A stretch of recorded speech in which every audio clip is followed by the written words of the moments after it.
Paus sperma sepanjang 10 meter yang terdampar di Pantai Bulusan, Banyuwangi, Jawa Timur akhirnya mati pada Senin malam setelah terdampar sejak Senin siang.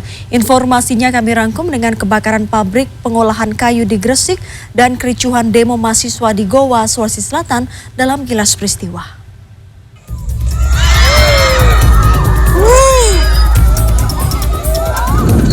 Paus sperma sepanjang 10 meter yang terdampar di Pantai Bulusan, Banyuwangi, Jawa Timur akhirnya mati pada Senin malam.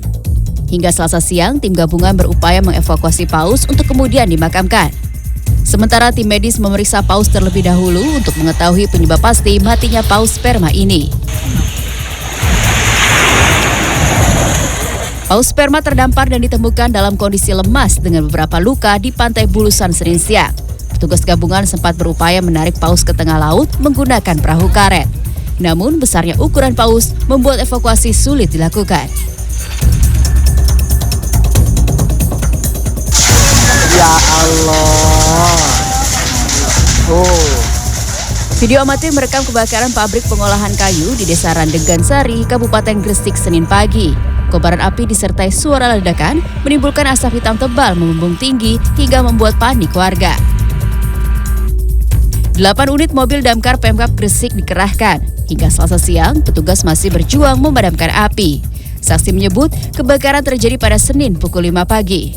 Kadis Damkar dan Penyelamatan Gresik mengatakan tidak ada korban jiwa. Belum diketahui penyebab kebakaran, peristiwa kebakaran dalam penyelidikan Kepolisian Polres Gresik.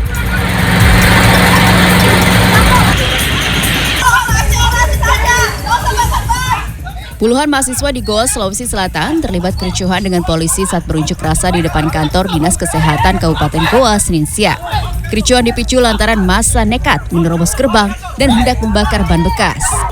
Dalam demonya, massa menuntut pengusutan dugaan tindak pidana korupsi pada proyek pengerjaan bangunan Puskesmas Patalasan tahun 2021. Siswa Indonesia memberikan aspirasi keras. Usai menyampaikan aspirasinya, massa kemudian bubar dan berjanji akan kembali berunjuk rasa dengan jumlah massa yang lebih banyak hingga tuntutannya dipenuhi. Tim Liputan CNN Indonesia. Berikutnya, teka-teki penimbunan ribuan ton beras bansos yang ditemukan terkubur di Depok, Jawa Barat terus bergulir. Pemilik lahan melaporkan perusahaan jasa pengiriman barang ke polisi karena menggunakan lahannya tanpa izin.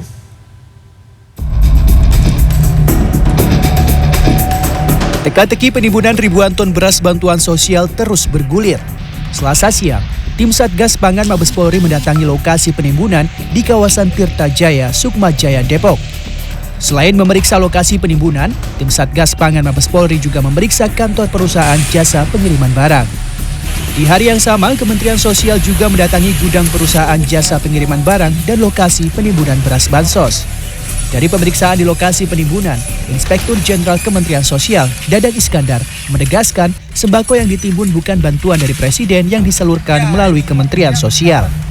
Dadang menambahkan bantuan dari Kementerian Sosial berupa beras dalam karung dengan berat 25 kg. Tidak ada telur, tepung terigu, dan minyak goreng. Selain itu, bantuan melalui Kementerian Sosial memiliki label. Lahan seluas 6.000 meter persegi yang menjadi lokasi dikuburnya bansos sembako pemerintah adalah milik warga Depok bernama Rudi Samin. Rudi mendapat informasi penguburan itu dari mantan karyawan gudang jasa pengiriman barang yang berada persis di depan tanah miliknya. Sang pemilik membutuhkan waktu 3 hari untuk menggali tanah dengan alat berat hingga menemukan sembako yang dikubur. Sebagai pemilik, Rudi melaporkan pihak perusahaan jasa pengiriman barang ke polisi karena menggunakan lahan tanpa sepengetahuan dirinya. Tuntutan saya pasti saya akan menggugat sesuai aturan hukum di pengadilan, yaitu perbuatan melawan hukum.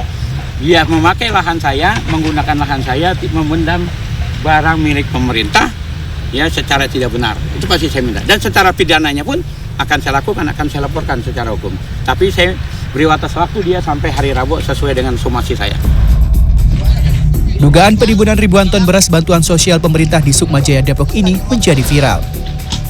Senin kemarin, Polda Metro Jaya menyebut telah memeriksa sejumlah saksi, mulai dari Kementerian Sosial dan perusahaan pengiriman barang yang mengangkut ribuan ton bansos dari gudang Bulog. Sejauh ini pihak perusahaan jasa pengiriman barang mengaku bansos yang dikubur rusak setelah terkendala cuaca buruk. Beras yang ditimbun adalah beras yang rusak, jadi beras yang setelah basah dalam perjalanan pengambilan dari gudang Bulog itu. Kemudian mereka menganggap beras itu sudah menjadi milik JNE karena JNE telah mengganti kepada pihak pemerintah. Dan ini juga keterangan ini belum didukung dengan dokumen. Saat ini polisi masih mengembangkan temuan ini dengan kembali memeriksa pihak Kementerian Sosial dan perusahaan jasa pengiriman barang. Tim Liputan CNN Indonesia.